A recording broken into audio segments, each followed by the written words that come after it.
Welcome to This Explainer.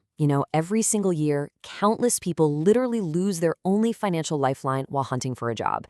And it's all because they misunderstood one tiny instruction on a government website. Crazy, right? Today, we are tackling a process that can feel incredibly daunting, but it is absolutely vital to your financial security, and that is successfully certifying for your weekly unemployment benefits in Illinois. Whether you're completely new to this whole shebang or you just need a quick refresher, by the end of this explainer, you're going to know exactly what you need to do to secure and keep your benefits. All right, let's look at our roadmap for today. We'll be covering the cost of errors, eligibility basics, getting prepared, the step-by-step process, how to handle mistakes and troubleshooting, and finally, keeping your benefits. Let's dive right in. Section 1, the cost of certification errors. Don't assume it's automatic. We're going to kick things off with a cautionary tale, because assuming the state's system just works automatically on your behalf, that can quite literally cost you everything. So what actually happens if you assume unemployment benefits are automatic? It's a super common misconception. First-time applicants often think, hey, I'm approved. The checks are just going to start rolling in. Well, let's look at a real-world scenario to see exactly what happens when you don't realize you have to actively certify for those benefits every 2 weeks. This right here brilliantly illustrates the harsh reality. It's the Castaneda case. This is an actual appellate court document where an Illinois claimant lost her benefits simply because she missed 3 crucial certification dates. She thought she was approved and totally done, but the state requires ongoing proof of eligibility. In this case, she told the court she believed the process for certifying was automatic and did not understand she needed to answer a questionnaire online. And you know what? The court ruled against her. They noted that her initial UI finding letter clearly instructed her to answer the biweekly questionnaire online or by phone. The big takeaway here? Your benefits are entirely dependent on your active, biweekly participation. No exceptions. Moving on to Section 2, Illinois UI Eligibility Basics, setting the foundation. It is incredibly important to understand the specific rules that make you legally eligible in Illinois, just so you know exactly what you're certifying for.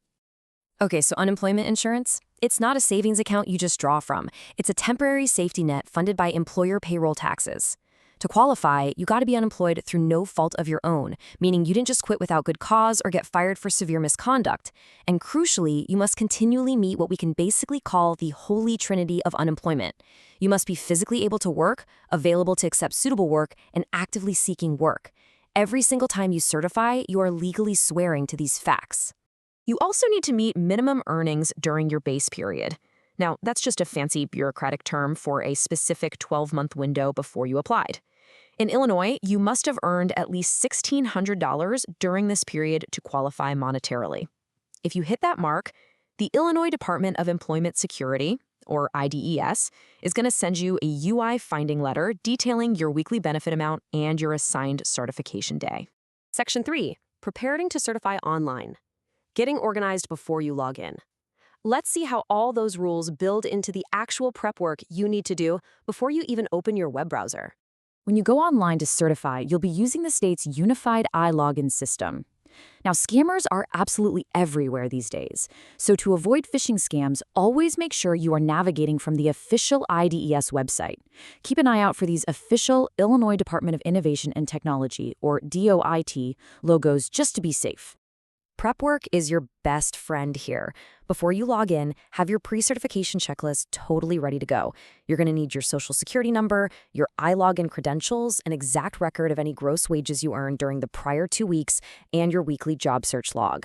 Getting all this together ahead of time ensures you aren't going to time out of the system while you're frantically digging through your desk for a piece of paper. Section 4, Step-by-Step Certification Process, Navigating the IDES System. Now, the absolute most crucial first step here is logging in on your officially assigned day. That UI finding ladder we talked about, it will explicitly tell you whether your day is Monday, Tuesday, or Wednesday. All right, let's walk through what actually happens on your screen. When you first access the portal, you're going to hit the identity verification service. Because state applications hold some pretty sensitive personal info, this system adds a much-needed layer of security. It's going to generate 3 to 5 questions based on your personal credit and public transaction history. Think of things only you would know, like an old address or who your car loan is with. Don't let the tech intimidate you at all. You'll just be prompted to check a little terms and conditions box. This simply authorizes the state of Illinois to use a secure third-party service, like Experian, to quickly confirm your identity. And no, it does not affect your credit score. Just check the box and hit next. Once you answer those life history questions correctly, boom, you'll see this success screen. This is your green light. From here, you can confidently click Continue to Application to proceed to the actual IDES questionnaire and knock out those biweekly certification questions. So, to summarize the core process, Step 1, log in on your assigned day. If life happens and you accidentally miss it, don't panic. Thursday and Friday are designated as open call days for anyone who missed their primary window. Step 2, answer the questionnaire truthfully.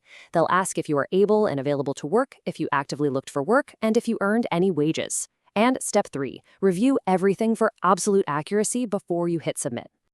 Section 5, Common Mistakes and Troubleshooting. Bypassing administrative pitfalls. Look, even with the best preparation, errors happen. Let's debunk some common myths and get you ready for any unexpected technical glitches. Okay, listen closely because we need to highlight the single biggest mistake claimants make. If you work a part-time shift while on unemployment, you might naturally think you report that income when your boss actually hands you a paycheck, right? Wrong. Actually, legally, Illinois requires you to report your gross wages, meaning the amount before taxes, in the exact week you performed the work and earned it. So if you worked on a Tuesday, you report it for that week's certification even if you don't see a dime of that money for another 2 weeks.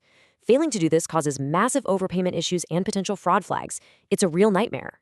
Another super common pitfall is purely technical. Just look at this frustrated Reddit user from our sources. The online system can occasionally freeze, crash, or throw totally unexpected processing errors right when you hit submit. It happens. And yeah, it's incredibly stressful. So here is your immediate backup plan. If the website fails you or if it's down for maintenance, just stay calm and immediately pivot to the automated teleserve phone line at 312-338-4337. You can actually complete the exact same certification questionnaire just by following the audio prompts. Never, ever let a website glitch be the reason you miss your assigned week. Section 6, Tips for Keeping Your Benefits, Long-Term Success, and Organization.